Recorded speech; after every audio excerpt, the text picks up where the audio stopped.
আসসালামু আলাইকুম সবাইকে। প্রাইমারি শিক্ষক নিবন্ধন, খাদ্য অধিদপ্তর, সিজিএ, এনএসআই ও অন্যান্য চাকরি পরীক্ষার প্রস্তুতি উপলক্ষে মডেল টেস্ট। আর এই মডেল টেস্টে আপনাদেরকে স্বাগতম। সাধারণত আমরা একটি বই ফলো করে করছি। তো আপনি যদি একজন নিবন্ধন চাকরি প্রত্যাশী হন আর প্রাইমারিতেও পরীক্ষা দিতে চান, শিক্ষকতা যদি আপনার পেশা হয়, তাহলে আপনি একটি সঠিক পেজে আছেন।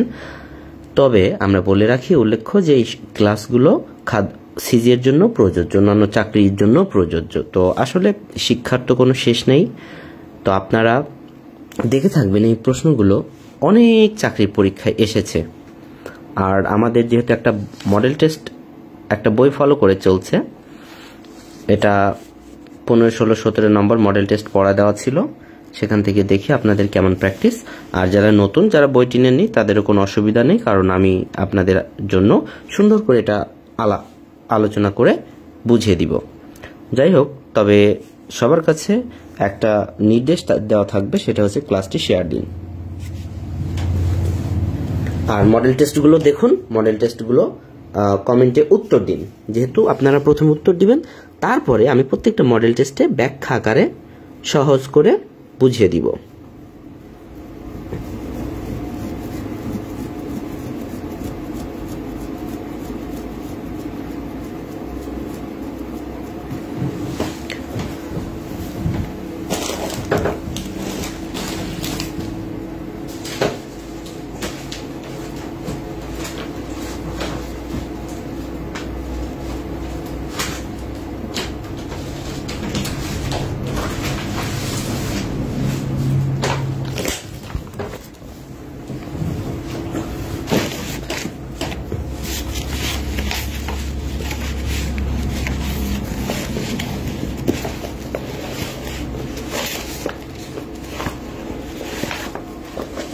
আচ্ছা, আপনারা সবাই উত্তর দিতে থাকুন।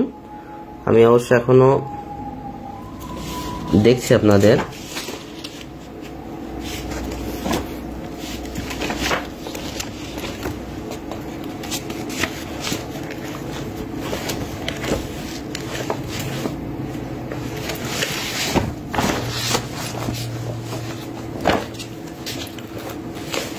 আচ্ছা, আমি ওয়েট করছি, আপনারা উত্তর দিবেন সবাই। সেজন্য প্রশ্নগুলো সঠিকভাবে দেখা যাচ্ছে কিনা আর শোনা যাচ্ছে কিনা একটু আমাকে আপনারা কমেন্ট করে জানান। আচ্ছা, পারভিন আক্তার, কংগ্রেচুলেশন, প্রথম উত্তরদাতা। এই তো, প্রস্তুতি বেশ ভালো, আপনাকে অবশ্যই অভিনন্দন আমাদের এই পেজের পক্ষ থেকে। এবং আপনার প্রস্তুতি দেখে বলে দিতেই পারি যে ইনশাল্লাহ আপনার চাকরির বাজারে প্রতিদ্বন্দ্বিতা করার ক্ষমতা অনেক বেশি আছে।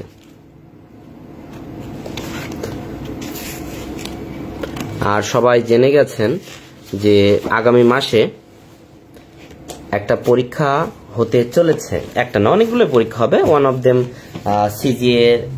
সিজিডিএফ এর অডিটর যে এক্সাম আছে সেটার। আচ্ছা, এমডি মাসুদ রানা লিখছেন যে জুম করেন, লেখা দেখা যায় না। জি করেছি। আশা করি এবার দেখতে পাচ্ছেন।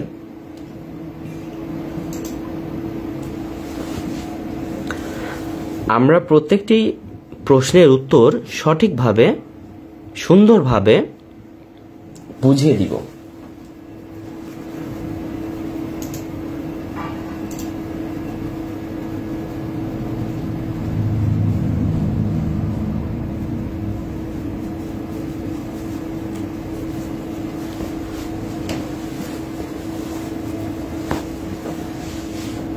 ওয়াও, অমিত রয় আনন্দ। প্রথম প্রশ্ন হচ্ছে অ্যান অর্ডিন্যান্স ইজ ড্যাশ, মানে কোনটি হবে সঠিক প্রশ্ন। তারপরে he died dash, if I were a king I dash help the poor. কপোত শব্দের সঠিক অর্থ কোনটি? কোথায় সাঁতার কাটা সহজ? 6 নম্বর প্রশ্ন, এক সমকোণ অপেক্ষা বড় কিন্তু দুই সমকোণ অপেক্ষা ছোট কোণকে কি বলে? এই তো খুবই সুন্দর, আপনারা ভালোই উত্তর দিচ্ছেন, তবে অধিকাংশই সঠিক উত্তর দিচ্ছেন। এভাবে আমরা এগিয়ে যাব আশা করি। হয়তো অনেক দূর দূরান্ত থেকে অনেক কষ্ট করে দেখছেন, তাদের জন্য অবশ্যই আসলে অনেক অনেক শুভকামনা, কারণ আপনারা এত পরিশ্রম করেন। আপনারা এই পেজের থেকেই ফ্রি ক্লাস পাবেন, আমি এটাই বলতে পারি। আমার পক্ষ থেকে যতটুকু করার আমি চেষ্টা করছি। আচ্ছা,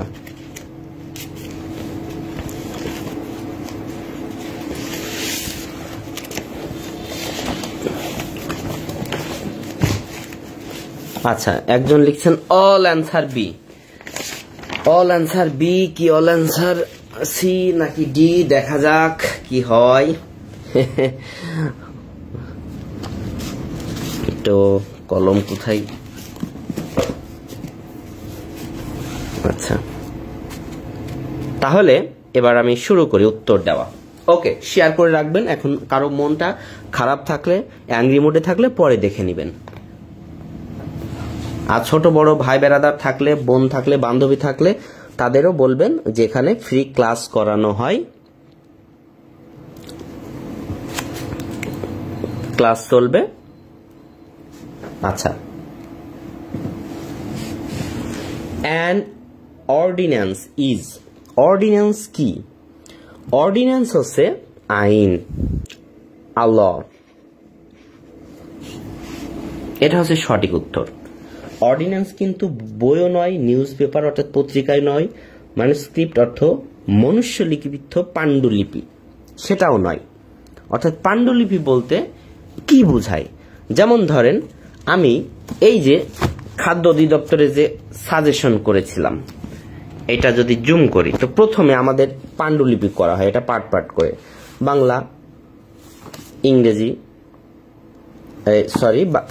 বাংলা, এটা সাধারণ জ্ঞান, এটা ইংরেজি, তারপরে এটা গণিত, এটা হচ্ছে সাধারণ জ্ঞান, তারপরে এটা শর্ট সাজেশন, 10 থেকে 15 মার্ক কম পাবেন। তারপরে এটা হচ্ছে সিজি এর 8 থেকে 10টি কমন, এখান থেকে 10 থেকে 16টি কমন, অডিটর, জুনিয়র অডিটর এগুলোর জন্য। তো এইটা তৈরি করার আগে কিন্তু আমার এই পাণ্ডুলিপি তৈরি করা লেগেছিল। যেহেতু আমিও জবের পড়া পড়েছি, তাই আমি জানি যে আসলে এটা পড়তে হবে। হ্যান্ড রাইটিং করেছি, তারপরে কম্পোজ করে এইভাবে করা। এখন এটা বাইন্ডিং করলেই বুক। আচ্ছা, যাই হোক, এটাই বলা হয় ম্যানুস্ক্রিপ্ট। আর নিউজ পেপার সবাই তো জানেন যে আসলে দ্য ডেইলি স্টার একটা জাতীয় দৈনিক ইংলিশ বিখ্যাত পত্রিকা। যদি ডেইলি স্টারটা পড়া শুরু করেন তাহলে অনেক হেল্পফুল হবে। প্রত্যেকদিন একটু করে ডেইলি স্টারের বঙ্গানুবাদটা প্র্যাকটিস করবেন। যারা ট্রান্সলেশনে, ওয়ার্ড মিনিং নিয়ে দুর্বল আছেন তাদের জন্য ওটা হেল্পফুল হবে। আর এটা অবশ্যই একটি বুক নয়, এটা জেনে গেছেন। এবার আসুন একটা খুবই গুরুত্বপূর্ণ প্রশ্ন, এবং এটাকে বলা যায় আসলে একটা কনফিউজিং প্রশ্ন। হ্যাঁ, এটা সহজ কিন্তু কনফিউজিং। যারা এই বিষয়টা সম্পর্কে আগে জানতো না তাদের কাছে কনফিউজিং মনে করতে পারে। ডাইট ফর হতে পারে, বাই হতে পারে, ফ্রম, ওভার সবই তো হতে পারে। ডাইটের সাথে অনেক কিছু বসে। তা আমি আপনাকে একটা কথা বলি যে প্রথমে মনে রাখবেন, ডাই মানে তো মারা যাওয়া, এটি একটি ভাব। ডাইড মানে মারা গেল, ডেথ মানে মৃত্যু, এটা তো আপনারা জানেনই। কিন্তু এটা আপনাদের জানতে হবে চাকরির বাজারের ক্ষেত্রে, যে ডায়ের পরে যদি ফর বসে কি অর্থ আসে, বাই বসে কি অর্থ আসে, ফ্রম বসে কি অর্থ আসে, ওভার বসলে কি আসে। একই শব্দ এরপরে 4টা বসতে পারে বা ততোধিক বসতে পারে। তো এই বসলে কোনটার কি অর্থ দাঁড়ায়, এটা নিয়েই আমি একটু আলোচনাটা করতে চাই। এই আলোচনাটা গভীর মনোযোগ দিয়ে শুনবেন। যদি কেউ কোনো রুমে ক্লাস দেখেন তাহলে দরজাটা টেনে দিন। যদি কোনো আড্ডায় থাকেন একটু পাশে যান, কারণ এই 2 মিনিট 1 মিনিটে আপনার 1 মার্ক নিশ্চিত কোনো না কোনো চাকরির পরীক্ষায় কমন পড়বে। কেন আপনি যদি 1 বছরে 10টা চাকরির পরীক্ষা দেন সেখানে ডাই দিয়ে একটা প্রশ্ন আপনি দেখতে পারবেন অ্যাপ্রোপ্রিয়েট প্রিপোজিশনের। তাই আপনার এই 1 মিনিট আপনি কিভাবে নিচ্ছেন সেটা আপনার ব্যাপার। আচ্ছা, আমার দায়িত্বটুকু এবার আমি পালন করি। দেখেন, রোগে মারা গেলে বা আঘাত পেয়ে মারা গেলে ডাই ফ্রম হবে। রোগে ডাই ফ্রম। আচ্ছা দেখেন তো, ROM রোম আছে না, মানে রোগ আছে, এখানে করে দেন ROG রোগ। রোগে মারা গেলে এই যে রোম। দেখেন, ইতালির রাজধানী রোম, চিরশান্তির নহরী রোম। রোমে গেলে শান্তি পাই। রোমে অনেক ধান উৎপন্ন হয়, এটা আপনারাও জানে। ইতালিকে ইটালিও বলা হয়। তো ইতালিতে করোনা রোগে, মানে করোনা ভাইরাসে যখন আক্রান্ত হলো তখন অনেক মানুষ মারা গেল। তাহলে ধরে নিন রোম রোগে মারা গেল, ডাইড, তাই না? ডাই ফ্রম রোগে মরা, রোম। ওকে, এভাবে ছন্দ করে আপনি একটু মিলিয়ে মনে রাখতে পারেন রোম রোগ। তাহলে আমরা কি বুঝলাম? রোগে মারা গেলে বা আঘাত পেয়ে মারা গেলে ডাই অফ বা ডাই ফ্রম বসে। যেমন আমি আপনাদেরকে একটু ক্লিয়ার করি, his father died of A heart attack.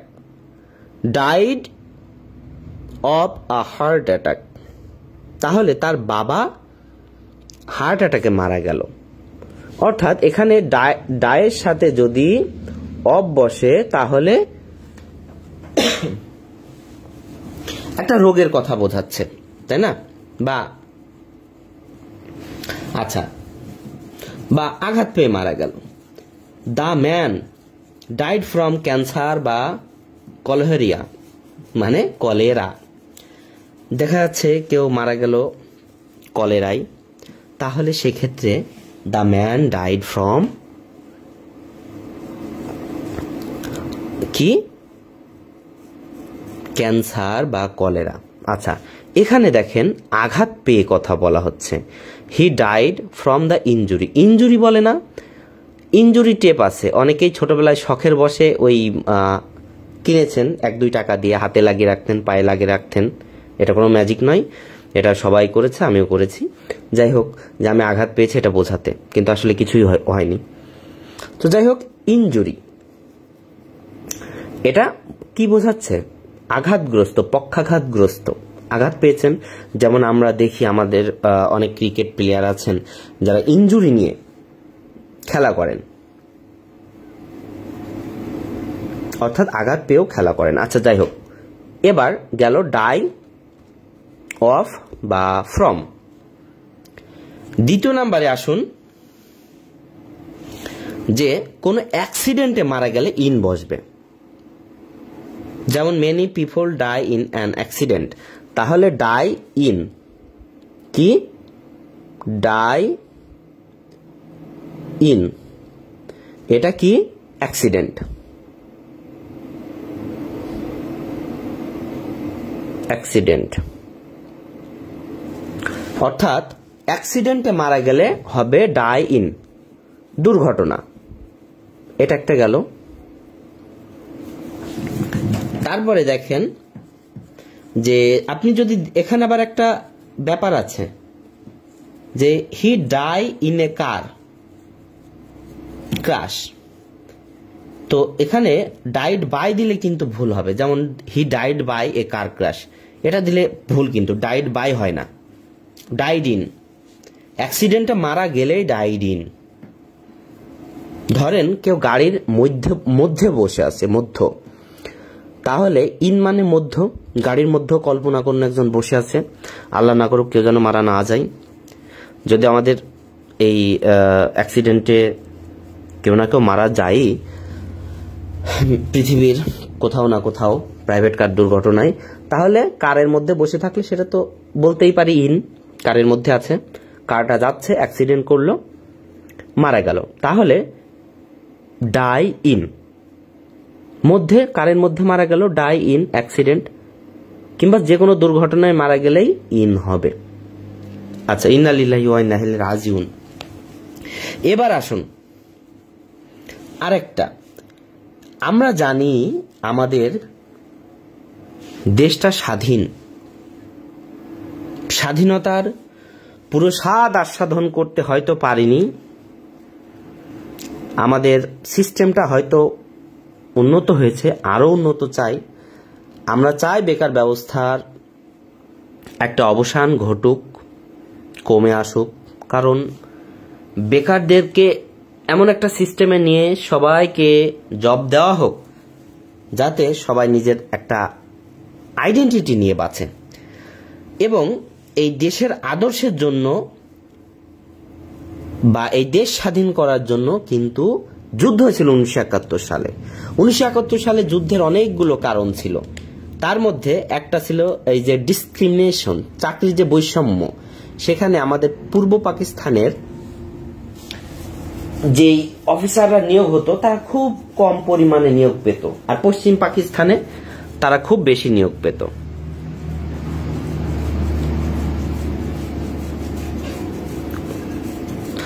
আচ্ছা, সেক্ষেত্রে তারা যুদ্ধ করেছিল। তো এই ধরনের মুক্তিযোদ্ধারা যারা মারা গিয়েছিল তাদের ক্ষেত্রে বসবে ফর, তাদের জন্য আমরা দেশটা পেয়েছি।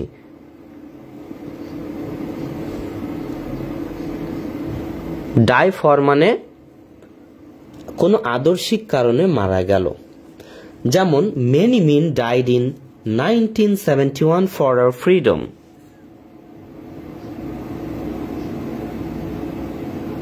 আচ্ছা, আশা সে তো মরিচিকা লিখছেন, কি বলছেন আপনি? ভালো করে বোঝান। দেখেন, ক্লাসটা আপনি একটু ঠান্ডা মাথায় দেখবেন। আমি চাচ্ছি যে পড়াটাকে ইন্টারেস্টিং করতে, হয়তো ইন্টারাকশন করতে আপনার প্রবলেম হচ্ছে, হতে পারে এটাও যে আমি ভালো ক্লাস নিতে পারছি না, তাও হতে পারে। তো যাই হোক, আনোয়ার হোসেন লিখছেন, স্যার কেমন আছেন? ভালো আছি। যদি ক্লাসটি ভালো না লাগে তাহলে অযথা সময় নষ্ট করার কোনো প্রয়োজন নেই, অন্য জায়গায় আপনি ক্লাস করতে পারেন, পেইড গ্রুপ 500-1000 টাকা দিয়ে, দ্যাটস ইট। আচ্ছা, এবার আসি নাম্বার 3-এ। না সরি, ডায়ের ব্যাপারটা শেষ হয়নি। এক ডাইটা শিখলেই আপনি বছরে যে কয়টা পরীক্ষা দেবেন ইনশাল্লাহ কোনো না কোনো পরীক্ষা একটা কমন পাবেন। তারপরে ডাই যে ইন, যুদ্ধক্ষেত্রে বা ঘুমের মধ্যে শান্তিতে মারা গেলে ডাই ইন বসে, যেমন he died in battle field. Nazmul Hasan লিখছেন, না স্যার আপনি অনেক ভালো ক্লাস নেন, অনেক ধন্যবাদ আপনারা যারা উৎসাহ দেন। His uncle died in sleep, তাহলে ডায়ের সাথে ইন বসলে এটা হচ্ছে ঘুমের মধ্যে মরা, অর্থাৎ শান্তিতে যারা মৃত্যুবরণ করে, তাই না? তাহলে শান্তিতে মৃত্যুবরণ করলে আমরা যেটা বুঝলাম যে his mother died in peace, এরকমটি যেন না হয়। আচ্ছা, লাইভ ক্লাস হচ্ছে, এখন ফোনটা কেটে দিতেই হবে আমাকে। আচ্ছা, দুঃখিত। এবার অবহেলায় যদি মারা যায় সেক্ষেত্রে কি হবে? অবহেলায় মারা গেলে ডাই থ্রো হবে। ডাই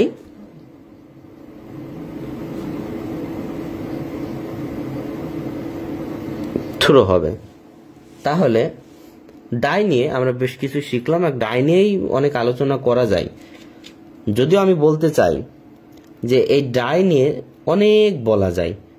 তো যাই হোক, ডাই নিয়ে আজকে বলে আমি মরতে চাই না।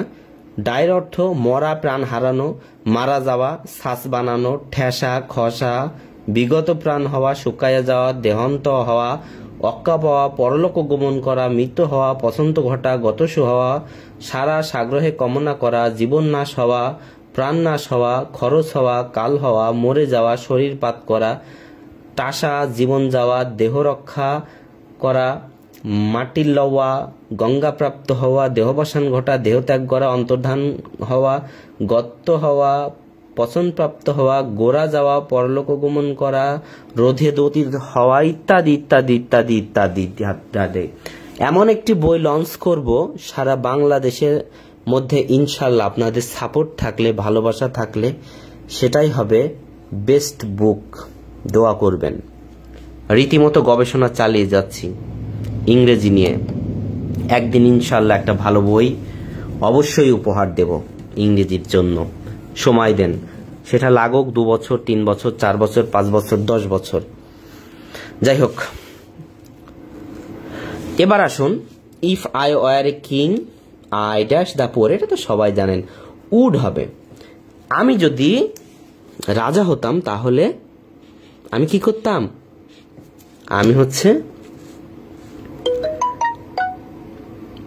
গরিবদেরকে সাহায্য করতাম। তো এটা আপনারা অবশ্যই আমাদের এই যে বইয়ে তো ম্যাথে তো ব্যাখ্যা করাই আছে, কমপ্লিটিং সেন্টেন্স। এখানে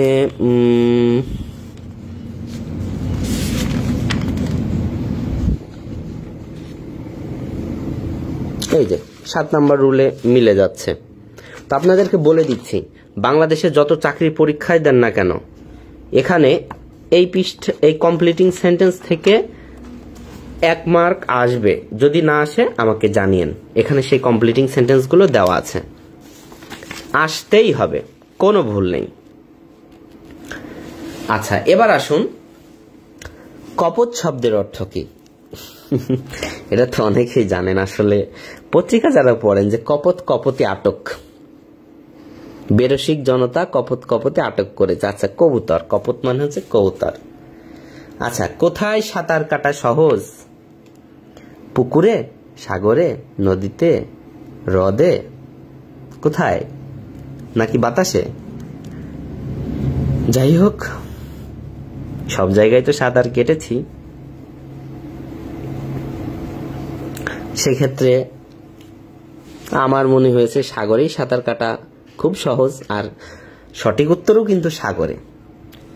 এমডি আজিম খান লিখছেন, স্যার আপনি প্রতিদিন কি ক্লাস নেন বা কয়টা নেন, দয়া করে একটু বলবেন। আসলে আমাদের ক্লাসটা শুরু হয় 8টা থেকে রাত 8টা। আমি ফ্রি হলেই ক্লাস নিই। সাধারণত সপ্তাহে আমাদের 2 দিন অফ থাকে। তো চেষ্টা করি সর্বোচ্চটা দিয়ে ক্লাস নেওয়ার, প্রত্যেক দিনই ক্লাস নেওয়ার, কিন্তু সময়ে তো হয়ে ওঠে না। এবার আসুন, 1 সমকোণ অপেক্ষা বড় কিন্তু 2 সমকোণ অপেক্ষা ছোট কোণকে কি বলে? আচ্ছা, তাহলে আমরা একটু, এটা খুবই সহজ একটা প্রশ্ন। এটা তো সমকোণ 90 ডিগ্রি ধরুন, তাহলে 1 সমকোণ অপেক্ষা বড়, তাহলে এই সমকোণ অপেক্ষা এই যে বাড়িয়ে দিলাম, তাহলে এই কোণটা কি কোণ হচ্ছে? এটা স্থূল কোণ। কোণ 3 প্রকার: সমকোণ, সূক্ষ্মকোণ, স্থূল কোণ। সমকোণ কাকে বলে? যে কোণের পরিমাণ 90 ডিগ্রি তাকে। তারপর স্থূল কোণ কাকে বলে? 90 ডিগ্রি অপেক্ষা বড়, 180 ডিগ্রি অপেক্ষা ছোট, তাকে স্থূল কোণ বলে। তাই তো। তো যাই হোক, যারা পেরেছেন তাদের জন্য অনেক ধন্যবাদ। এবার আগামীকালকের জন্য একটু পড়া দিয়ে দিই। আমি আগামীকালকে মডেল টেস্টটা শেষ করে দিব। আচ্ছা, আগামীকাল বাকি যেগুলো আছে সেই মডেল টেস্টগুলো পড়া থাকলো। ও আর এই প্রশ্নগুলো দেওয়া ছিল এইখান থেকে। An ordinance, he died, he were 15 নম্বরের মডেল টেস্টের 15, 19, 20, 27, 51, 67 নাম্বার প্রশ্ন। এবার আগামীকালকে পড়া থাকবে বাকিগুলো সব 17, 18, 19, 20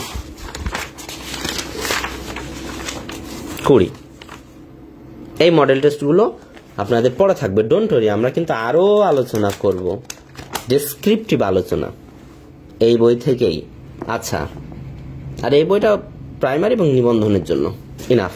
এবার আমাদের কিন্তু ক্লাসটা অবশ্যই শুরু হবে সিজিএ থেকে, কারণ যখন যেটার ডেট চলে আসে সে নিয়ে আলোচনা করা হবে। সুতরাং রাত 8টায় থাকবেন।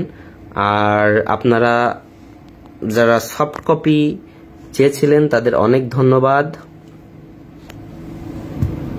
তাদেরকে সফট কপি দিয়ে দেওয়া হয়েছে। আমাদের বইটি অনেকে নিতে চান, আচ্ছা ইনবক্স করতে পারেন আপনারা, বা আমাদের অফিসিয়াল নাম্বারে কল দিতে পারেন। ধন্যবাদ। সবাই ভালো থাকবেন, সুস্থ থাকবেন এবং মনের শক্তি দিয়ে একটা চাকরি পেতে হবে, এই উদ্যম নিয়ে এগিয়ে যেতে হবে আপনাদের সবাইকে। সবার জন্য শুভকামনা রইল। ভালো থাকুন, সুস্থ থাকুন। আমার জন্য দোয়া করি, আপনাদেরও আল্লাহ মনের আশা পূরণ করুক, মানে একটা চাকরি দিক। Best of luck. সঙ্গে আমি ছিলাম সাদিক, লেকচারার ইন ইংলিশ।